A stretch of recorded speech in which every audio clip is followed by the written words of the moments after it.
sono ricomparsi nel nostro territorio alcuni virus e alcune malattie che erano da decenni debellati in Italia e in Europa.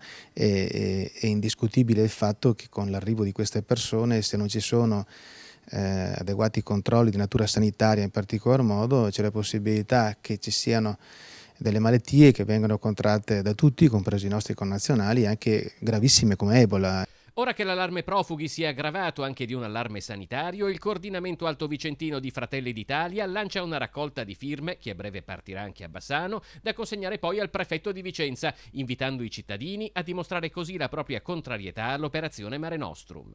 Ma noi abbiamo sempre considerato Mare Nostrum l'equivalente di un'istigazione a delinquere, perché anziché far di tutto per frenare questa ondata di arrivi dai paesi soprattutto africani, in realtà con queste operazioni non si fa altro che incentivare l'immigrazione di questi disperati che cercano miglior vita nei nostri paesi, in Italia e negli altri paesi dell'Unione Europea.